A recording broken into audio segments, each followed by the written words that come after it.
Hey everyone, my name is Charlie Handren, and I am currently the pastor for adult ministries at Cross of Glory Baptist Church in Hopkins, Minnesota, which is just about 10 miles to the west of Minneapolis. I have been married since 1991 to Kim, who I met. She was part of a Southern Baptist summer missions team out to California.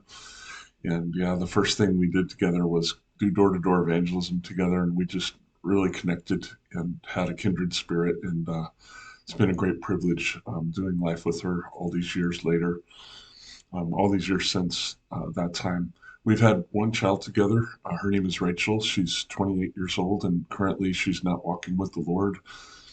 She is engaged to be married to a guy that we've known his family for a very long time, and they're strong believers, but he also is not walking with the Lord. And so I wouldn't say that's so much a great pain of our hearts right now, but it's a deep concern for sure. And we've got great relationships with the kids and regularly interact with them, a couple times a week probably. And they will sometimes ask us to pray for them. And so, the doors of communication are wide open. And so I appreciate your prayers for my daughter and her fiance. They're Rachel and Mark are their names, if I didn't mention that. And right around 1996, we were about to try to have another child together. My wife was diagnosed with MS. And so she's been dealing with MS and a number of things related to that all of these years. And she has what they call relapsing remitting MS. So she's not the type that has ended up in a wheelchair to this point, although that's still possible, but it's not probable in her case. But she's had seasons where it's come and gone, and we've been through quite a bit. But that's why we decided not to have more kids because of the complications with her disease. And so, we have had kids in other ways. We've mentored lots of folks, and God knows in our generation or in our time, there's a lot of young adults that really need to be reparented or just be loved, as people who can be parental to them. And so Kim and I, in a way, have lots of kids. Just not a lot of natural children. I am actually new to Southeastern, even though I'm already in the major project phase of my journey there. And just to give you a quick summary of the reason for that. So I actually did all my doctoral coursework, and I had done about half of my major project at Trinity Seminary, just north of Chicago in Deerfield, Illinois.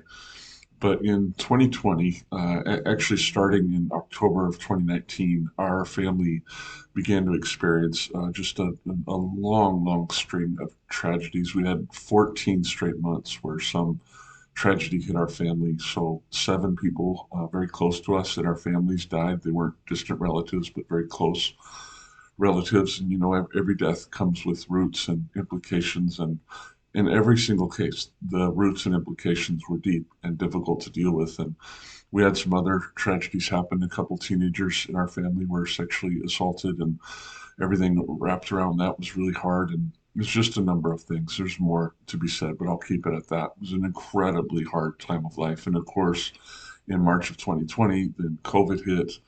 Um, there's all of the Trump era stuff and the political tensions here in Minnesota as around the country, and even to some extent around the world. We're just higher than I probably had ever remembered them, and definitely inside the church I just had not seen such tension and disagreement and inability to communicate together well. So that became really hard inside of our church. And then the George Floyd incident happened.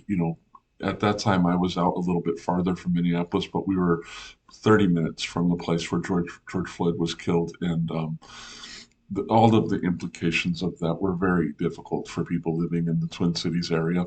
And many churches, just went through a lot. So the bottom line, though, of what I'm saying is, like, the leadership needs in our church just went through the roof, like it did for everybody. But my personal capacity went significantly down. It just felt like we were barely able to grasp the fact that one tragedy had happened, and pow, the next thing would happen, and the next thing, and the next thing, and the next thing. And this brought me back. I had a pretty severe drug addiction when I was younger before I became a Christian.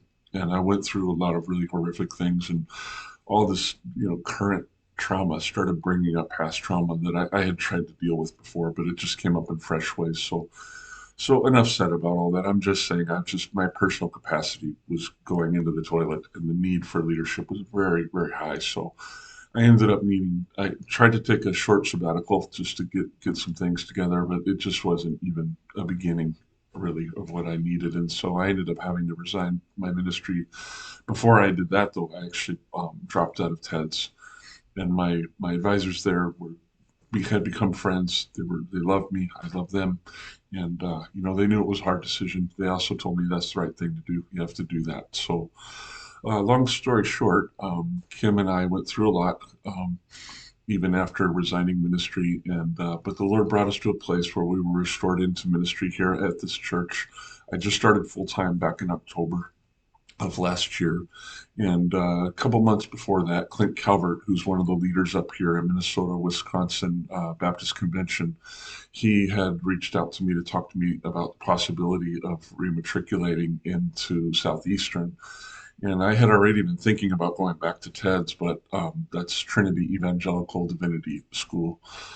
But the thing is, the preaching department there, almost all of them had either resigned or taken positions elsewhere. One of my favorite guys, Jared Alcantara, who's really, really bright young guy, he's now down at Truett. So like the whole preaching department was gone, and that's where my DMin work was focused. And so when I looked at Southeastern and just looked at the preaching department and everything surrounding that, it was just very attractive to me. And so I was really grateful that the Lord opened that door and that Southeastern graciously let me just go right to my major project phase. So that's the main thing I'm working on there, and I'm actually auditing this course. So that's a way to get something out of this course without having the burden of some of the work at least. But I do want to just say to you that I come really eager to engage. And I've been preaching for a while, full time Sunday to Sunday for over 20 years, and preached quite a bit before I got into full time ministry. I've written about preaching, I've mentored, nothing too huge, but just in my little world. But I'm much more still of a student than a teacher for sure. I'm really eager to sit at the feet of Dr. Zakin and Shaddix, but also all of you, and just to learn from your experience and what the Lord has done in and through you. So before I let you go, just two quick things. I'm here in Minnesota. I'm not part of the Great Lakes region, but we do touch Superior in the Northeast here where we're at. So I guess we're I'm kind of infiltrating a little bit, but not too much. But up here in Minnesota, we say you betcha or yeah sure you betcha, and of course down there in the South they say y'all all the time. So I like to put these things together. I like to promote North-South unity. So I love saying y'all betcha. So you like that meal there, Charlie? Y'all betcha. So you might hear me saying that, but I'd love it if you'd pick it up too, because I think it sounds pretty cool. And the other thing is that I really, I don't bring a whole lot to the table, but I've learned over the years to really love being in the presence of the Lord, and I love to pray. And I just promise you that I'll be praying for you all, Dr. Zakin and Shaddix. I'll be praying for you, and to the students so far, I've been able to watch your videos, and I'll be praying for you. And as each of you post your videos and I get to learn more about you, I just want to promise you that I'll be praying for you, and I would love it if you pray for me as well. Thanks a lot. I really look forward to spending this time with you. God bless.